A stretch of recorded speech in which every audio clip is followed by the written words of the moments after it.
Heads up, Schiff is coming. Very kind of Schiff's here. Scotty.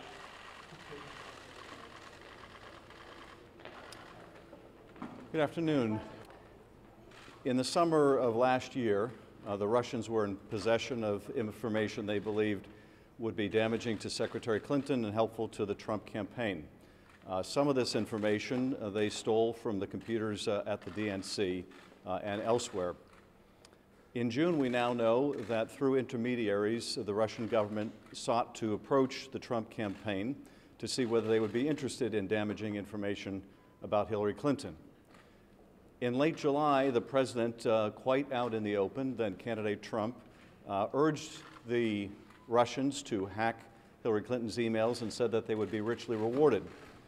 During the course of our investigation, one of the questions we have sought to answer is, was there private activity by the campaign in parallel with the very public request that now President Trump, then candidate Trump, made for the Russians to hack and release Hillary Clinton information?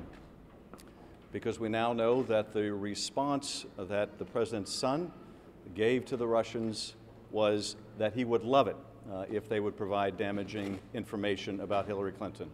Rather than report this overture by the Russian government to provide damaging information to intervene in the presidential election in a way to help his father, neither the president's son nor the campaign reported this information to the FBI.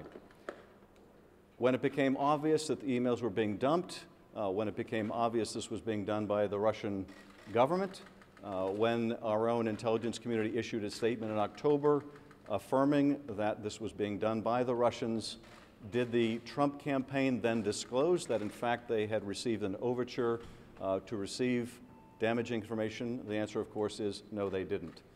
So this is obviously very significant, deeply disturbing new public information about direct contacts between the Russian government and its intermediaries and the very center of the Trump family, campaign, and organization.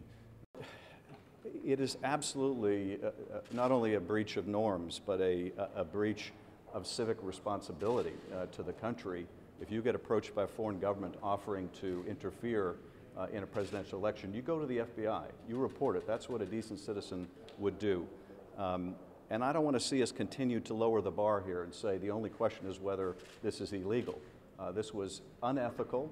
It was, I think, in violation of the oaths of citizenship to willingly solicit, receive, encourage foreign intervention in our elections. So this is a very serious business, whether criminal laws were violated or not.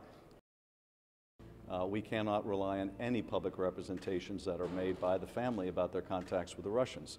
We have now seen a very demonstrable pattern of obfuscation and dissembling about these meetings, originating with denials. We never had these meetings, then forced acknowledgement once the meetings were disclosed, and then a shifting explanation about what the meetings were about. In this case, the claim was this was about adoptions.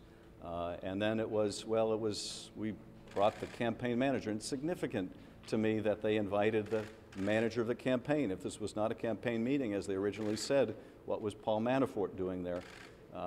But of course, the reason the Russians were approaching them was precisely because he was the apparent nominee at that point. So we're going to want to hear from everyone connected to this.